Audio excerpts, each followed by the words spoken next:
Elle commença à faire des choses que Kobe ne comprenait pas. Ce nouveau jeu était totalement différent de ceux auxquels il jouait avec ses amis à l'école. Kobe n'avait que 10 ans et était à l'école primaire. Il adorait jouer au football et lire des livres d'histoire. Cependant, la plupart du temps, il rentrait dans une maison vide car ses parents étaient toujours au travail. M et Madame Omari tenaient une grande boutique sur le marché local, ils travaillaient dur tous les jours pour gagner de l'argent et offrir à Kobe une bonne vie. Le bus scolaire déposait Kobe à la maison vers 15 heures tous les jours et il restait seul à la maison jusqu'à 18 heures. Quand sa mère rentrait du marché, il se plaignait un soir: « Je m'ennuie tellement de rester ici tout seul. »« Nous sommes désolés, Kobe, ce n'est que pour 3 heures. » Sa mère lui dit: « Nous devons travailler dur pour payer tes frais de scolarité et tes autres besoins. » Kobe comprenait, mais il souhaitait parfois qu'ils aient plus de temps pour lui. Un jour, Madame Omari eut une idée. « Kobe, » elle dit, « pourquoi ne pas demander à tante Mira, notre voisine qui habite à côté, de s'occuper de toi jusqu'à notre retour à la maison ?» Tante Mira était leur voisine, une femme d'une vingtaine d'années qui vivait seule. Elle était vieille fille, c'est-à-dire célibataire. Elle était toujours joyeuse et gentille. Les parents de Kobe lui faisaient donc confiance. « D'accord, maman. » Elle était très gentille et lui donnait souvent de petites friandises. Et avec son approbation, Kobe a commencé à rester chez tante Mira chaque fois qu'il revenait de l'école. La maison de tante Mira était petite mais propre. Elle accueillait toujours Kobe avec une assiette de nourriture et un sourire chaleureux. « Kobe, viens manger. Comment s'est passée l'école aujourd'hui ?» demandait-elle souvent. Au début, Kobe était un peu timide, mais au fil du temps, grâce à sa personnalité joviale et à ses histoires douces, il s'est senti à l'aise. Tante Mira était exceptionnellement gentille. Elle achetait des dessins animés et d'autres films amusants pour enfants que Kobe pouvait regarder sur sa petite télévision. Finalement, elle acheta pour Kobe une console de jeux vidéo Game Boy, qu'il aimait tant. « Kobe, prends ça, c'est pour toi », dit doucement tante Miracle avec un sourire chaleureux sur le visage en lui tendant le jouet pour la première fois. Kobe était réticent et timide à le récupérer au début, mais elle insista, déclarant que « Kobe, tu es le petit frère que je n'ai jamais eu, je te donnerai tout ce que tu veux. » Kobe la remercia avec un cœur plein de gratitude en récupérant la Game Boy. Cependant, à partir de ce jour, les choses ont changé. Tout a commencé un mardi après-midi après que Kobe soit revenu de l'école alors qu'il était avec tante Mira. Elle a suggéré de lui apprendre un nouveau jeu. « Ce jeu est juste pour nous deux, Kobe. Personne d'autre n'a le droit d'y jouer ou d'en savoir plus, » dit-elle doucement, presque à voix basse. Mais Kobe ne comprenait pas du tout le jeu. Tante Mira lui faisait voir des choses et faire des choses bien au-delà de son temps. Elle guida sa main pour explorer son corps, ce qui dérouta grandement Kobe. Encore plus déroutant pour Kobe étaient les sons que faisait tante Mira et ses expressions pendant qu'elle jouait à ce jeu supposé. Pendant ce temps, il l'interrompit en disant: « Tante, je n'aime pas ce jeu. » Une expression inquiète et traumatisée se masqua sur son visage. « Ne t'inquiète pas Kobe, avec le temps tu finiras par apprécier ce jeu, » lui assura tante Mira. Petit à petit, ce petit jeu secret devint une routine quotidienne, une routine que Kobe, malgré tout, il était jeune, tendre et trop naïf, et il n'avait jamais vraiment compris le regard d'excitation ou de plaisir que tante Mira avait chaque fois qu'il jouait à ce soi-disant jeu. Au fil du temps, Kobe a commencé à redouter d'aller chez tante Miror. Il attend de longues heures à l'école après la sonnerie de fermeture avant de rentrer à la maison. Les jours comme le vendredi, quand l'école ferme plus tôt que d'habitude. Il traîne lentement les pieds sur la route dans l'espoir de rentrer tard à la maison un jour, après avoir eu une énième séance de jeu avec tante Mira. Kobe ressentait un besoin urgent de le dire à ses parents, mais il avait peur. Il ne pouvait pas expliquer pourquoi il avait peur ou se sentait réticent à le leur dire, mais il avait juste ce sentiment. Finalement, ce soir-là, Kobe s'est dirigé vers sa mère dans la cuisine. « Maman, je veux te dire quelque chose. » Il a commencé d'une voix lente, presque dans un murmure. « Qu'est-ce qu'il y a, Kobe ?» demanda Madame Amari. L'impatience était partout dans sa réponse alors qu'elle détournait rapidement la tête de l'évier de la cuisine. « Maman, c'est à propos de tante Mira. » Avant qu'il ne puisse continuer, Madame Omari l'interrompit à mi-chemin. « Kobe, Kobe, combien de fois ai-je appelé ton nom ?» Elle a demandé avec agacement sur son visage. « Kobe, ton père et moi travaillons dur et sans relâche pour t'offrir la meilleure vie que nous pouvons nous permettre. Je sais que nous ne sommes pas toujours là pour toi, mais tante Mira nous aide à combler ce vide pour le moment. Ne t'inquiète pas, tu finiras par l'aimer et vous deviendrez tous les deux amis, » a déclaré Madame Omari en tapotant la tête de son fils. « Mais maman, pas de mais Kobe. » Madame Omari a interrompu. « Maintenant, retourne dans ta chambre et fais ton devoir, et ne parle plus de ce problème. »« Oui, maman, » répondit tristement Kobe en se retournant et en sortant de la cuisine. Cette nuit-là,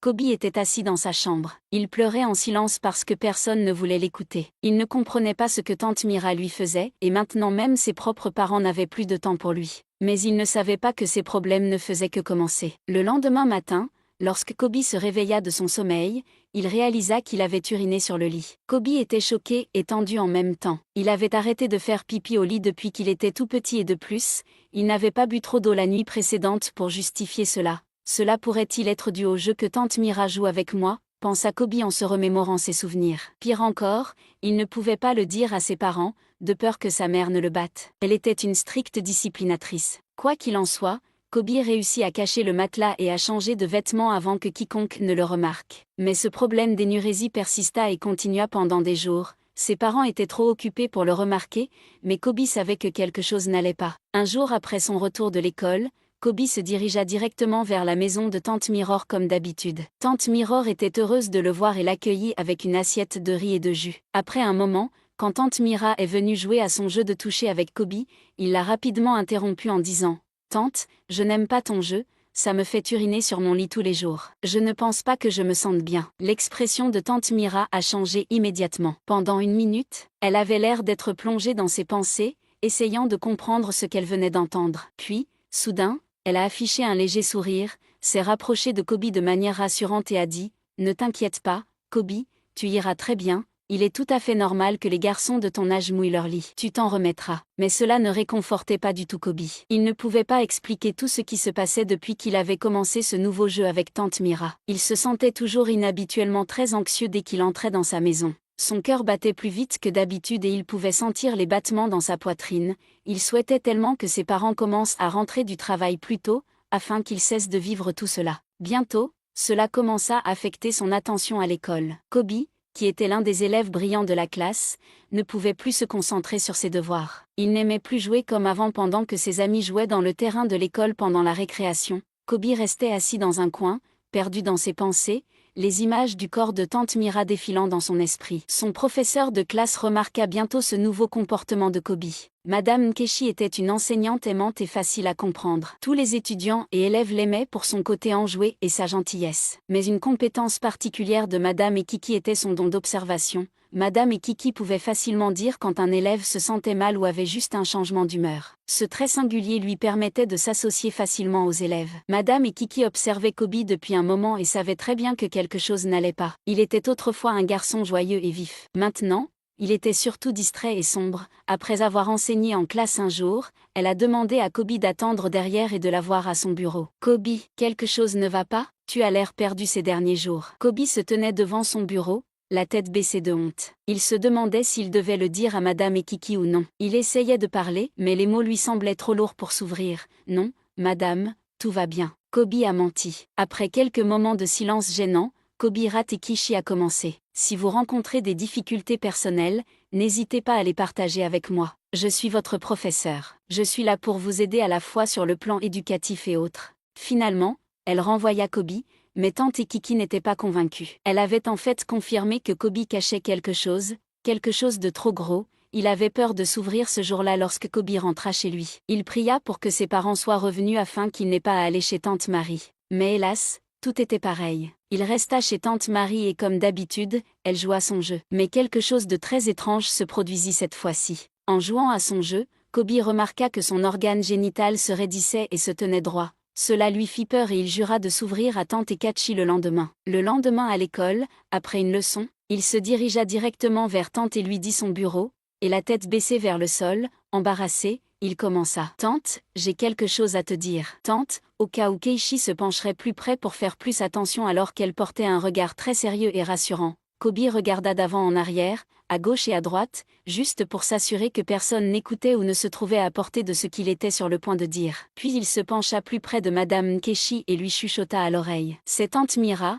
notre voisine à la maison. Elle me fait des choses et me fait faire des choses que je ne peux pas expliquer. » Tante, au cas où elle serait choquée. Elle accorda une grande attention à Kobe qui racontait son expérience. « Kobe, tu as bien fait. Tante Kate, » commença-t-elle avec un regard plein d'espoir. « Tu n'as pas à te sentir mal, mon garçon. Personne ne mérite de traverser ce que tu as traversé entre les mains de tante Mira. Ne t'inquiète pas, je ferai tout ce qui est en mon pouvoir pour t'aider. » Pour la première fois depuis des semaines, Kobe se sentit heureux que quelqu'un l'ait écouté et soit prêt à l'aider. D'un autre côté, il avait peur car il ne savait pas quelle serait la réaction de tante Mira lorsqu'elle l'apprendrait. Tante et Keiichi eurent rapidement une réunion avec la directrice et certains membres du conseil d'administration. Et ils convinrent tous que l'affaire était effectivement grave et devait être traitée de toute urgence. Les autorités scolaires convoquèrent M et Madame Amari à l'école dès le lendemain, afin de discuter des nouveaux développements de Kobe. Kobe a-t-il eu des ennuis demanda Madame Omi avec anxiété alors qu'elle était assise dans le bureau de la directrice, l'air très impatient. Pas plus. Veuillez vous asseoir. Ce dont nous allons discuter est encore bien pire, déclara la directrice en les faisant rentrer dans son bureau. Monsieur et Madame Kobe, votre fils nous a révélé un triste incident concernant votre voisine, Tante Mira. Kobe a dit que Tante Mira le touchait tous les jours. Êtes-vous au courant de cela? Quoi? Monsieur Omari tonna. Il serra le poing et se leva presque immédiatement de son siège. Madame Omari fut choquée jusqu'à la moelle osseuse. Madame Ekeki, qui était également présente, leur racontèrent toutes les preuves, exactement comme Kobe le lui avait raconté. Après de longues délibérations et supplications, Monsieur Omari accepta finalement de ne pas prendre les choses en main, mais d'impliquer les agences nécessaires impliquées dans de tels crimes.